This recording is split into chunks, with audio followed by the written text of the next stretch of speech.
Welcome back to the morning show here on Arise News. In his New Year message, President Muhammadu Buhari of Nigeria once again played up the issue of how much success he has recorded in the area of the three defined priorities of his administration: economy recovery, war against corruption, and improvement in security across Nigeria. The president also tried to take a look forward to a future of promise, hope, and fulfillment for the greatest number of Nigerians under his watch. That's the subject of our next discussion. And to help us through all of that is Akin Osuntokun, political scientist, administrator, and journalist with experience in media advocacy. Akin Osuntokun, welcome to the morning show. Thank you very much. Happy New Decade. Happy New Decade. It's good to see you coming home to do Christmas. You've been in Oxford, I know. Oh, yes. Good to have you here. Let's go to the business at hand. In the front page of most of the newspapers yesterday, with the exception of Punch, we had this letter from the president at New Year, Nigeria's decade, in which the president said a lot of things. And I'm sure you must have read it. What's your take on that New Year message? It's been most unusual for President Buhari to release the message and then put it on the front pages of newspapers. What also do you think of that approach, strategy, or if you like, symbolism? Well, I didn't... many Nigerians, grappling with this, what is going on. I've gone beyond the stage of such symbolism or anything like that. And if before commemorative addresses, New Year addresses, if they were academic exercises, it is more so now. The address, of course, does not respond to the crisis that is overwhelming the country, staring us in the face. On the contrary, there is that gap between the reality we have in Nigeria today and the address, so to say. The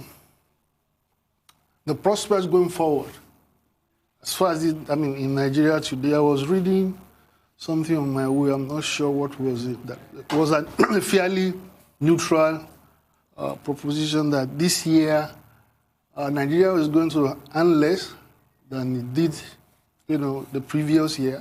Yeah. And then, of course, the consequences of that. And a country that is proposing to, the prognosis is bleak. Nigeria is even contemplating requesting for a loan of $30 billion, in addition to the stock of loans the debts that we already have. We are using 50%. 50% of the budget of Nigeria, according to the economists, goes to service interest on the debt that is already accumulated. And then you want to pile this unimaginable amount of money on top of that. And so I have had cause to remark on this before that, look, this government keeps talking about, well, in the address it mentioned specifically that the target it was working towards was taking 100 million Nigerians out of poverty within the next 10 years. Now, how does that kind of promise,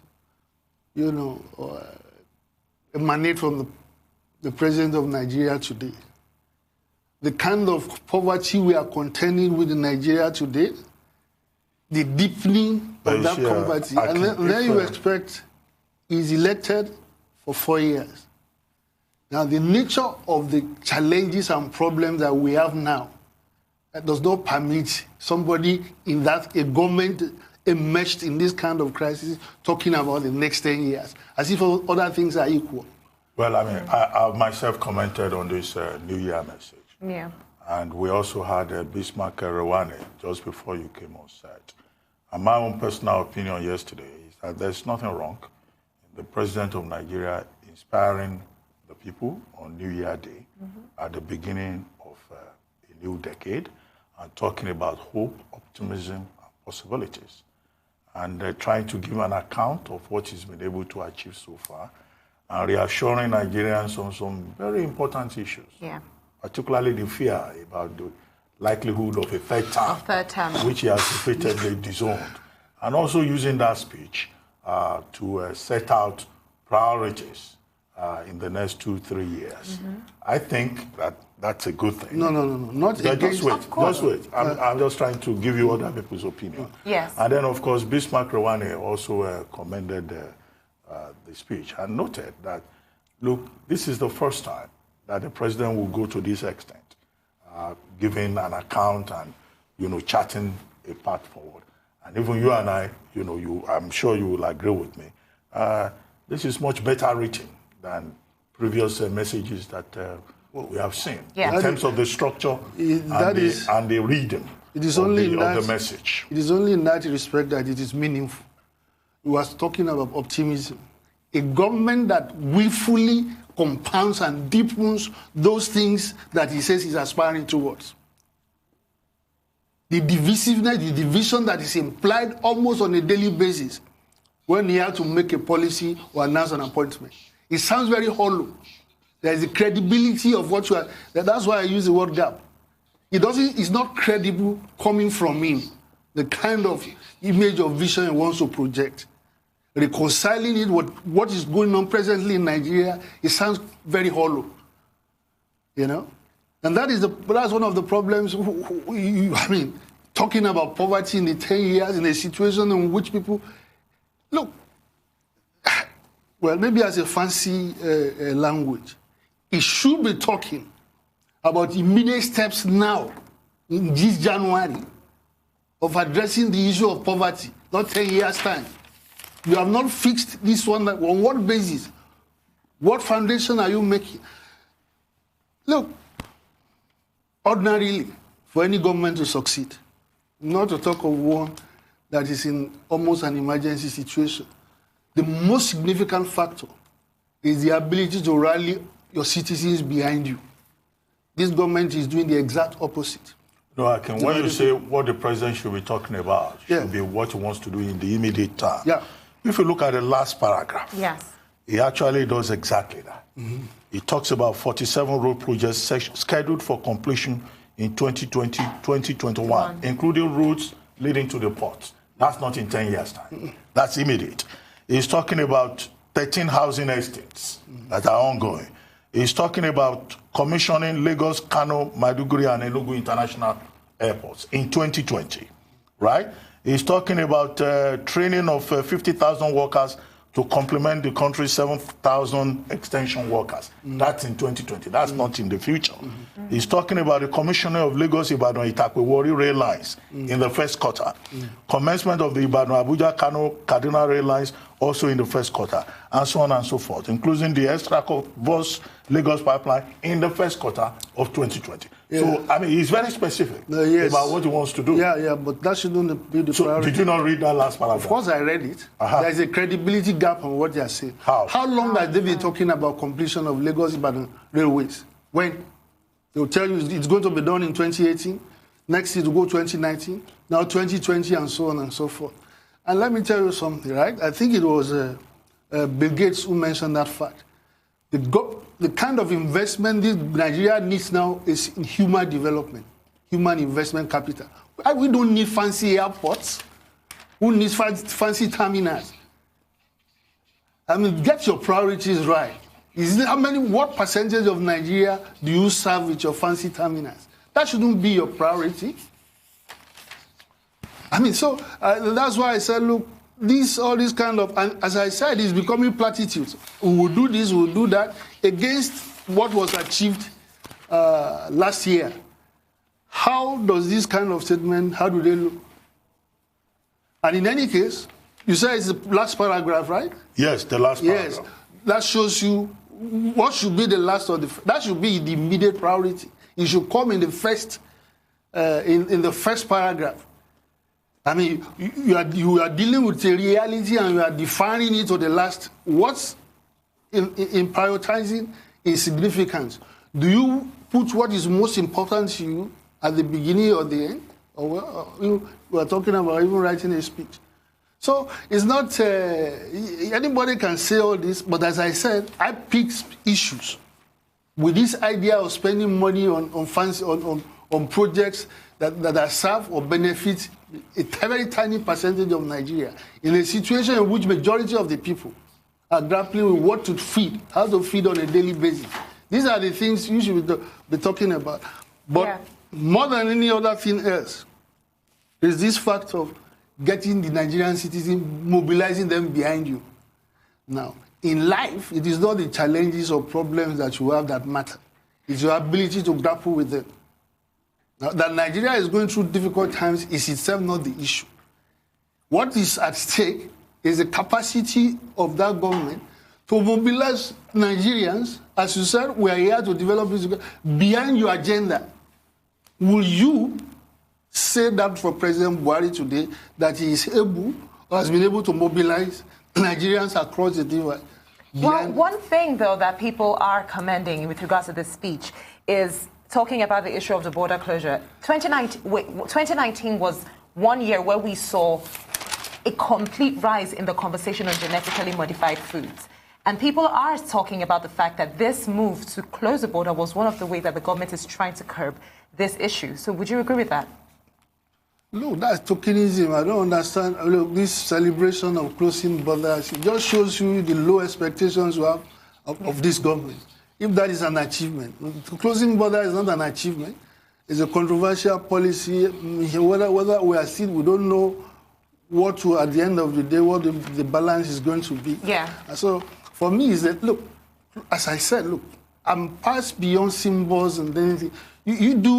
I measured the president, for me, maybe because of my profession. Yeah. Right. The most important instrument that any government requires to succeed is getting your people behind you. That is all. Simplicity. Yeah. So the moment, and why I'm saying so is that it is taking the people behind them. Yeah. This is a man who won an election in 2015. Yes, exactly. He won again in 2019. Exactly. And in fact, in that speech, he thanked Nigerians for voting for him. Yes. Exactly. So are you still speaking as a PDP politician? No, don't get And again, would you say that, you don't have the president is trying to do a campaign again, or he's speaking as a Nigerian? Did you see the pattern of the votes? 80% of your votes from a particular section of the country? Is that a mandate? No, the Constitution is very clear. Listen, I'm not talking about Constitution here. But I'm talking about the foundation of everything that we do in the country. Look, it's a reflection of the fact that he's a divisive figure, a divisive president. Osuntokun, we'll take a short break now. When we return, the conversation will continue. You're still watching The Morning Show here on the Arise News channel.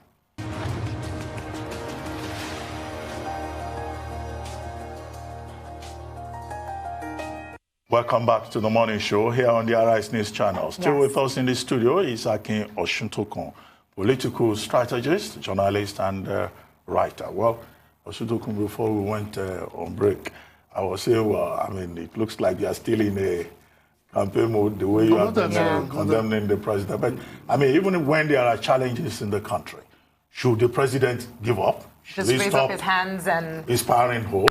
Should they stop working in the best interest of the people? No, you don't seem to have understood what I was saying. Okay. He's actually working back.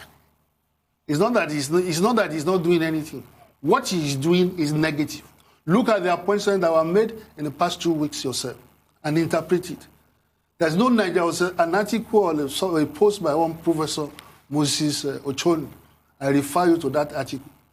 The CAN, the Christian Association of Nigerian President, who used to be his supporter, had to come out to say this is getting too much. Whatever ills or shortcomings you found with him in the first time, it is aggravating it this time around. So there's nothing. I've also read comments in the papers by the Arewa Conservative Forum, by Alhaji Tanko Yakasai, by many other Nigerians who have said that, look, we've seen a lot more in terms of an attempt to address the challenges you have identified by President Muhammadu Buhari. And that this statement by the president yesterday is a very positive method of engaging Nigerians, because now we can hold the president down to specifics. To specifics. He has even put timelines. Exactly. And then we can say first quarter of 2020, Mr. President, you promised to deliver this would happen. You know, but of course, you are entitled to your own opinion. So it's not that I'm entitled to my own opinion. Look, Nigeria invested in my education, so I should give Nigeria the benefit of its investment in me. Nigeria didn't invest me to come and see black and call it white. You know what is going on in the country. Everybody knows what is going on. And I keep emphasizing it. Just controvert that thing. Anybody can say, well, you will be here when they about what? How do you get a good country going? How? Other than mobilizing the people before you.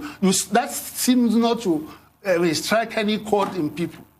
And I'm saying so not because he's insensitive to it. It is actually that they are working against it. So you said you've read you said you read the letter. So summarizing this now, based on everything you said, would you say the president was speaking as a campaigner or as a true Nigerian? No, it was an academic exercise. It was he was reading what otherwise a government that is doing the right thing should have read. And again, look, for me, the thing is, we're a communicator. When what you say is so conspicuously different from what is on ground, then what do you want me to say? Well, on that note, Akin Osuntokun, we just have to thank you very much. I'm sure the conversation will continue among Nigerians as the decade progresses, as the year progresses. Thank you very much for giving us the benefit of your insight.